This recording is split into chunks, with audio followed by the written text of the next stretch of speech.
আসলে কি হয়েছিল, কি হয়েছিল? একটু ট্রমাটাইজ, প্লিজ, সরি।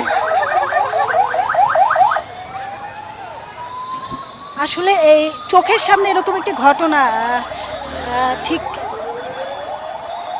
যারা শিক্ষার্থী ছিলেন তাদের জন্য ভয়াবহ। একটু কথা বলবেন যে আপনি তো শিক্ষার্থী, আপনি কি দেখেছিলেন? আমি ছিলাম ক্লাসরুমে, তো হঠাৎ করে একটা জেটের একটা সাউন্ড পেয়েছি। তো নর্মালি আকাশ দিয়ে উঠতেছে, আকাশের মধ্যে ব্লাস্ট হওয়ার একটা সাউন্ড। তো ব্লাস্ট হওয়ার পরে ডাইরেক্ট নিচে পড়ার একটা সাউন্ড হয়েছে।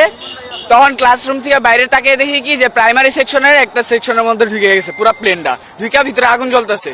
তো দৌড়ায় যায় দেখি কি যে ভিতর থেকে স্টুডেন্টরা বেরোইতেছে, কাপড় চোপড় পুরো একেবারে পুইরা, সারা শরীর পুইরা গেছে, বেরোইতেছে আর নিচে পড়ে যেতেছে। আর কয়েকজনের পুরো অর্ধেক শরীর ছিল না।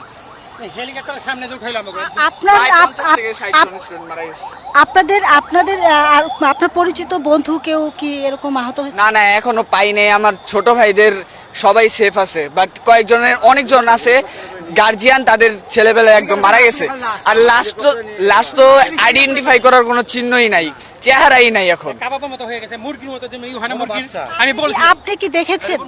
হ্যাঁ, আমি এরকম হেলিকপ্টার সামনে ছিলাম, এরকম যেমন লাশগুলো উঠায় যা আহত ছিল মিলে গেছে গা, ওগুলো দেখছি যেগুলো একদম পুইরে টুইরে একবারে কাবাব হয়ে গেছে গা, এটা লয়ে গেছে গাড়ি দিয়ে মেডিকেলের গাড়ি দিয়ে নিছে। আর যদি আহত সোলামলা অবস্থা আছে, এটি নিয়ে গেছি দিয়া হেলিকপ্টার দিয়া।